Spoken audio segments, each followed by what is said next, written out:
Sir నమస్తే sir. Sir ఎలా జరగబోతుంది సార్ ఈ సభ అనేది? ఇంతవరకు ఆవిర్భావ సభ ప్రతిదీ కూడా అధికారంలో లేనప్పుడు చేసుకోవడం జరిగింది. మొట్టమొదటిసారి ఈ ఆవిర్భావ సభ ఏదైతే ఉందో అది అధికారంలో ఉండి చేస్తూ ఉన్నారు.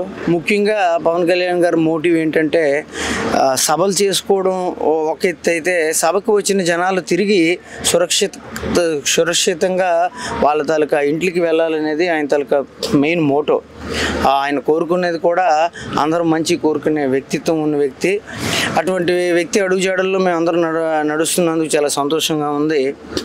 అంతేకాకుండా ఎప్పుడు ప్రతి పార్టీకి ఎలా ఉంటుందంటే జనాల్ని ఎలా మొబిలైజ్ చేయాలి, ఏంటి, ఎలా తీసుకురావాలనే ఆలోచనలు ఉంటాయి.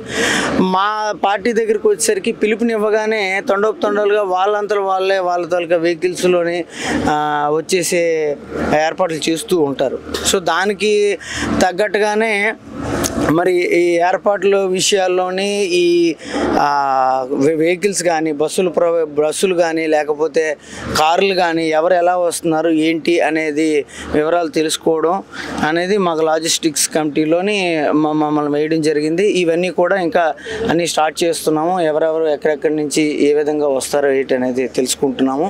కానీ ఖచ్చితంగా 5 లక్షల పైన జనాభా వస్తారు, ఈ సులువుగా ఈజీగా 5 లక్షల పైన జనాభా వస్తారనేది ఒక అంచనా. అంతేకాకుండా పవన్ కళ్యాణ్ గారు ఈసారి ఏం చెప్పబోతున్నారు అనేసి అందరూ కూడా వేచి చూస్తూ ఉన్నారు. మాట ఇచ్చారు ఏంటంటే మాట మీద నిలబడే వ్యక్తి. రెండోది ఏంటంటే ప్రపంచం అంతా ఆయన వైపు చూసింది ఏంటి, 100% స్ట్రైక్ రేట్ రాజకీయాల్లో ఏంటి అని చెప్పేసి. సో ఈ సభకి అంత ప్రాముఖ్యత ఉంది. ఇప్పుడు 100% స్ట్రైక్ రేట్ తోటి ఉన్న వ్యక్తి ఇప్పుడు ఏం మాట్లాడబడుతున్నారనేది అందరూ చూస్తున్నారు. సో అందుకే ఇంత ఇంపార్టెన్స్ ఈ సభకు వచ్చింది.